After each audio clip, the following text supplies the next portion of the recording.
Hello everyone, today I'm going to give an introductory lesson on the chapter Bohr atomic model. This subtopic here is perhaps the most important topic in the entire Unit 4. In this atomic model, we are going to learn the structure of the atom, as well as how the atom react with the energy, in terms of absorbing energy and releasing the energy. We will start with this. This is an introduction. We will start with the idea of a fact here that every element in the periodic table has its own color. For example, hydrogen. This is hydrogen lamp. If you only have this hydrogen element present in the tube, and if you give it an energy, it will give off a light of this color. This one you can call it as a pink, purple color. The same goes for the deuterium gas. This is deuterium. And if you have a nitrogen here, you have a different color of gas. Oxygen and mercury has its own color. So why do you have this pink purple color? When you pass this light to a prism, the prism will split the light. So when you split this light using a prism, this is exactly what you will get. You have this very bright red line, you have purple lines, and this blue-green color of light. So when you have these four light combined, this is your net result. So remember, every element has its own color. And why is it so? This when we need to go to the postulates. Bohr has two postulates here, so I give one by one. Number one is that electron within each orbit has a certain energy level which contains a fixed amount of energy. So orbit here, you can call it as an energy level. When I say energy level, it means also the orbit. Alright, for one example, in Bohr atomic model, the nucleus is a center and it is having this electron orbiting it like a planetary system. Alright, so electron in each orbit has a certain energy level here. And maybe give you one example. If I'm going to modify this to become a helium element, helium you have one nucleus, and electron you have two electrons. So according to this postulate, these two electrons will be having the same amount of energy. Alright, and all electrons, if you are lowest energy level, this is in ground state. And if electron move to higher energy level, means move to higher orbit, we call that the atom is in excited states. This is the first postulate. Okay, so do remember that, because you might be tested. Okay, moving on to the second postulate. This one is really important. Understand the fact that electron can transit between two energy levels here by either absorbing or releasing energy. So one example over here, absorption. Absorption happen when the electron in the ground state absorb the energy and transit to a higher orbit. So this is one example of absorption. Electron in the ground state absorb the energy and goes up. Okay, and this is about absorbing. How about the releasing? Releasing means that the electron originally is here and it drops to the ground state, and in the process release a photon. So this is emission, means releasing the energy. So these are the two examples. And then you have to remember this here. If electron will to go from the ground state into excited state, it must receive the exact number of energy, must be the right amount of energy. One example here is this. This is energy level diagram. Okay, so let me just elaborate a little bit. N1 here is the ground state, which means the first orbit. N2 is the second orbit. N3 is the third orbit. And this is how they represent it in terms of energy level. Alright, and in this case, if you want to excite the electron from N1 to N2, how much energy do you need? If you want to excite this electron, you have to look at the difference between the two energy level. Energy level at the top here is 10.2, at the bottom is 0. Look at the amount of energy difference, it is exactly 10.2. The electron can only go up here to n equals 2 if it receives exactly 10.2. Okay, you cannot have it more or less. For example, if you give it 10.3, if you give the electron 10.3 eV, what happens is that it cannot match the difference here. The electron cannot be excited. So you cannot give more, you cannot give less. Okay, so this is really important. And then I'll give you another example. If you want to excite the electron from N1 to N3, N1 to N3, you look at the difference in energy, 12.1 and 0. So the energy required is 12.1. Again, you cannot provide more or less. You cannot provide 12.2 because the electron won't absorb. So that's a special property. Okay, and if you also provide 11.5, you see that 11.5, the electron in ground state, it doesn't match N2 or N3. So what happens is that electron will remain in ground state. This one is extremely important. Please do remember that. Okay, moving on. Moving on is this here. If electron, you are able to excite it here to a higher energy level, what happens is that the electron in excited state will not stay in that state forever. Fact is that you will de-excite here, means that from higher energy level drop to the lower orbit, and in doing so will release a photon. So give you an example. I draw an energy level here. Let's say this is N1 for the ground state, N2 for the first excited state.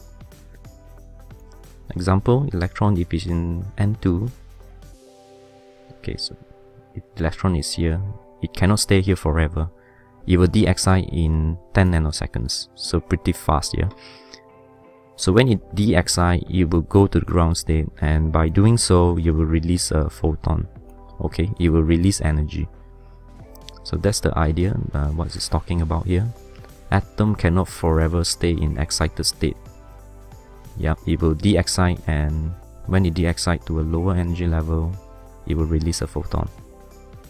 Okay, and then downward transition can be instantaneous or can transit in a few sequences. However, each downward transition releases a single photon. Okay, I shall also give you one example for this. I must draw 3 lines in order to illustrate this here. So this is N1 ground state, N2, and N3.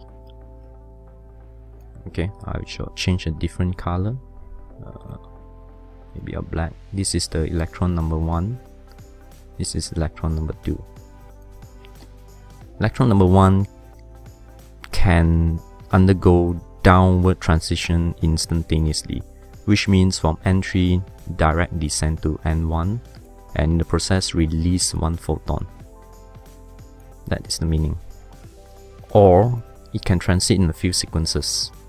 However, each downward sequence releases a single photon, which is to say, if this electron is in N3, it can perhaps undergoing transition to N2 first. Yeah, N2, and it releases 1 photon, and then N2 also is not stable, it will go to N1, and you will have 1 more photon. So you have these 2 transition here, you have 2 photon. Or it can be instantaneous, a direct descent to N1 with 1 single photon. However, the total energy released will be the same. This is to say, the total energy for 2 photons, if you combine the total energy, it will be equal to the 1 single photon being released. So that's the idea here. Please review this video if you need to. Alright, now let us back to question, why the hydrogen? You will get those 4 lines. I will illustrate this by showing the calculation on how do you have this red light here as you have in your first slide. How do you get this red light? Okay, so if you look at this hydrogen spectrum, I know there are plenty of details here. I will tell you what is important. The important thing is this.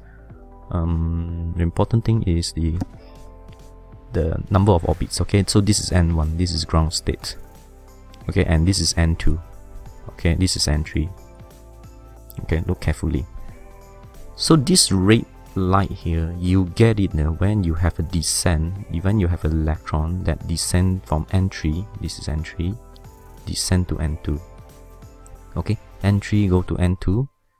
So we have N3 goes to N2, Let us look at the energy level diagram proven by the experiment N3 and N2.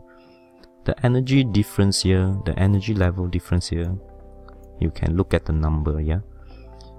So the energy level for N2 is minus 3.4 eV and N3 is minus 1.51 eV. Now what I want to do is that I want to calculate the energy of the photon we release, because right now we have a situation N3 goes to N2. Okay, N3 goes to N2, release a photon. How much energy? It is exactly equals to the difference of the energy here. So in order to do that, let me make a calculation, a quick one. It will be a little bit difficult because I'm using cursor, never mind. But I will write delta E, difference of energy. I will take the absolute value, means I will modulus, I will take the difference here. The difference right now is minus 3.4. Subtract, okay, 3.4, subtract a negative 1.51. So this is the difference of energy between the two states. Take the modulus here. So this is the amount of EV here. This is amount EV. Of course, when you want to do the calculation, do change them to SI unit. So this is energy in terms of EV, and if you remember EV changed to joule, you have to times 1.6 to the power of minus 19. Okay, so apology for all this, this is a mess.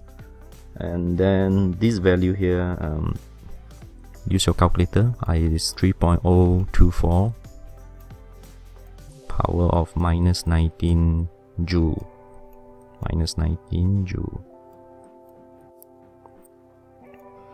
Alright, and with this I shall use this energy for finding the wavelength of the light, which is E equals to hc over lambda. Okay, and rearrange the equation. My lambda here is hc over energy. So I'm running out of space. So what I ask you to do right now is that to find the lambda here, you have to take the h times c divided by the e. Alright, and h is a Planck constant that you have it in your formula sheet. Same goes for the c, the speed of light.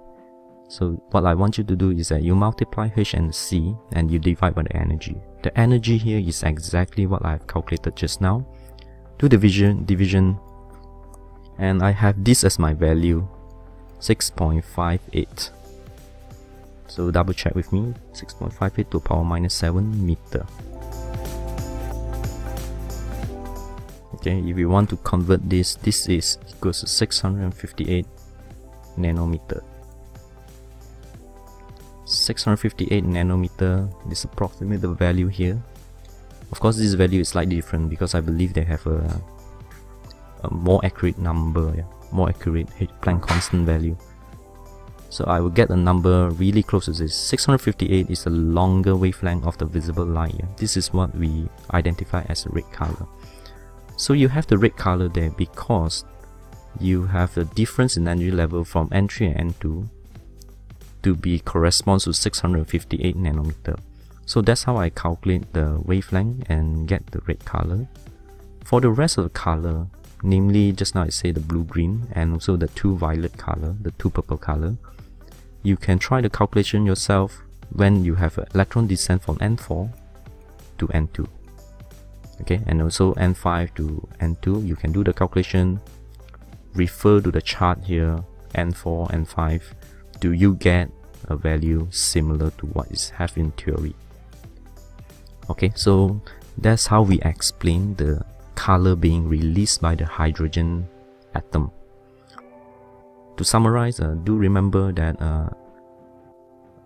the energy in the atom here, when it releases the energy, it means that you're releasing a photon. Okay, so that's all for this video. Thank you.